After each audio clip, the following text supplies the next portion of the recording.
You still haven't gotten a job after the first few tips I shared with you? Then I think it's time to add a few more to your arsenal.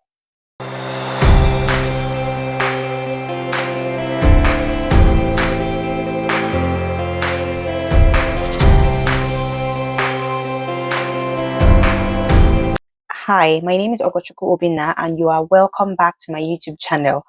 I did not expect that people would reach out to ask for a part 2 of this video, despite all the information there is out there on, how to job hunt. I really appreciate all of you who came back to me to ask for more tips. So without wasting much of your time, let's get right into it.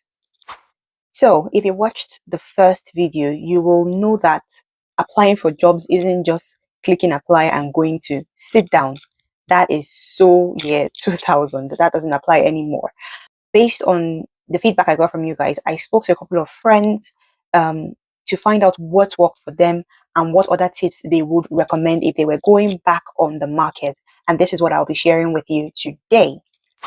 Number 1, master the email strategy. Now, some people say 3 email strategy, others say 2 email strategy, others say just 1 email. For me, I am saying just follow up. Now, some people would say that following up doesn't matter. If the job is for you, if they like you, they will come back to you. Well, what is the harm in following up? According to studies, following up increases your chances of getting a response by 50%, a whooping 50%. So, according to one of my friends, what she did for a job that she got was right after the interview, she sent a thank you to the interviewer and a value statement. I haven't done this before. I typically just, apply and move on. But for her, she said that the hiring manager said it was one of the things that, caught her attention and allowed her to focus on this particular candidate. And after 1 week, you then have to follow up with a question about the role. Now, some of you might think this is excessive, but it is not, because it has worked for a couple of people. If by week 2 you haven't gotten a response, then I would recommend that you ask them if they need more information to be able to move forward. So this is another email. This same friend of mine who used follow-up as a means to get her job was like, she did send 3 emails, and then instead of getting ignored, she actually got replies. So if you think that you don't mind following up, then do it. I recommend you do it. Okay. And remember, I mentioned in the last video, this side of the world, for employers like people that are bold, that put themselves out there, that are loud about themselves. So if this is what they want here, why not you try it if it's going to work? Number 2, join online communities that share job leads. Now, you might be wondering, how can I get these communities? I recall that in my last video, I had said that you need to join groups where you can get some form of support. Now, there are also groups where jobs are being shared. Yes, and I know this because I belong to so many of them. And the reason why you should join these kinds of communities is that most jobs, especially the very juicy ones, aren't posted on LinkedIn. They are shared in private groups. A lot of these jobs are, you hear them from people who are in the company but in another role, or people who have the capability to refer someone. So your manager tells you, oh, we wouldn't mind you referring somebody for this role. If you're in the same group as that person, they would post the role, and if it's something you're interested in, guess what? You'll be one of the first people to see it even before it is made public. And this is why you should join those groups. Now, there are a lot of them out there. There are some of them, you have to ask questions in your community. Now, I know that the ones I belong to, I joined them through boot camps I had done in the past. But I believe that there should be some free ones. I am not very sure, so I will not be mentioning any groups. Again, I don't know what career paths you guys are pursuing, but whatever it is, try to find out communities where you can see jobs even before they get on the market. Number 3, in fact, for me, this one is the most important one. Improve your storytelling skills. This one, I wish I can carry gramophone to announce it, but I feel like the people who get the jobs are not the smartest. They are the ones who are able to tell their story. And that is why, even for when you want to transition from one career to the other, you have to put your story together such that it is logical. You can't go to interviews and be doing You have to be articulate. You have to have clarity in your thoughts and your words. Present your story the best way possible. You will never get another chance to present yourself. put your best foot forward at every interview. And that means that you should prep very well and know what you're saying. Know as much as you can about the industry, know as much as you can about the person interviewing you, and present yourself in a manner that is logical. Now, there are so many methodology for interview presentation out there. Some will say use the star method, some will say use the car method. Whatever method you want to follow, be as logical, as audible, and as confident as possible. What I will do is I will make another video for when you get called for an interview, what you should do. That's what I will do for you guys. Number 4, I recommend that you guys target small and medium-sized companies. The truth is, not all of us will get into Google or Meta or X or Microsoft or any of those big companies. Sometimes you have to start small. The truth is that a lot of these smaller companies hire faster and they actually value potential more than experience. So don't waste your time, spending years applying to just a few big companies when there are so many other smaller companies looking for your talent. Another way you can look at it is instead of applying to companies that, for instance, have over maybe 1,000 employees, you can look for a manageable target, like companies that have between 50 to maybe less than 1,000 employees. That is typically what I will call a small to medium sized company. So go out there and try your luck with other companies. Okay. Number 5, use AI tools to improve your resume. Now, a lot of you aren't getting called for interviews, not because you are not smart, but because of the way you package your resume. I'm not very familiar with AI tools for resume building, but I've heard of a couple of them.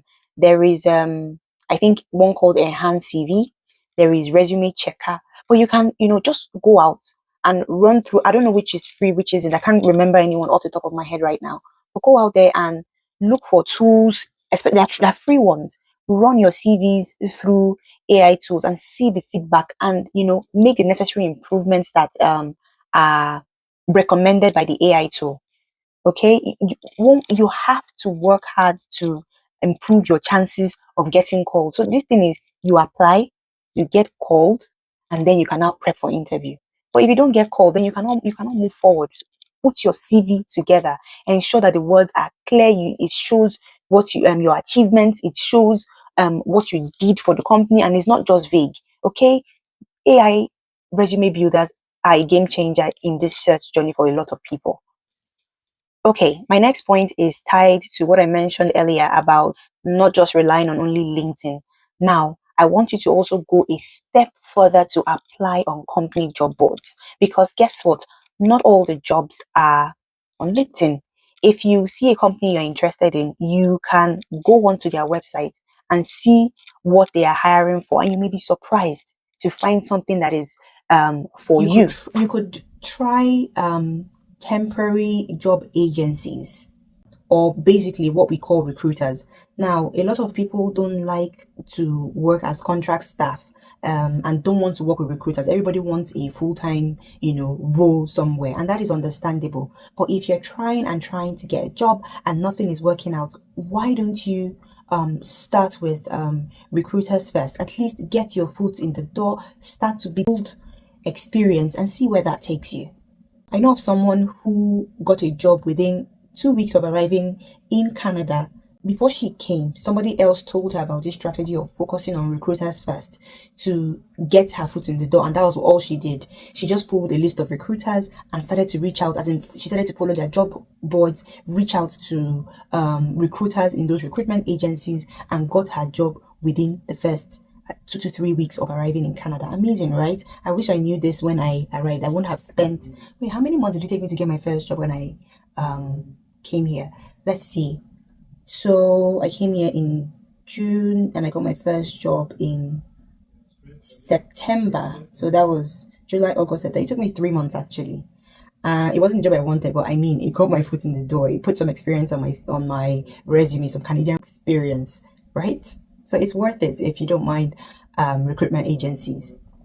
Okay, so we're going back to LinkedIn, because for me, LinkedIn is where a lot of things happen, right?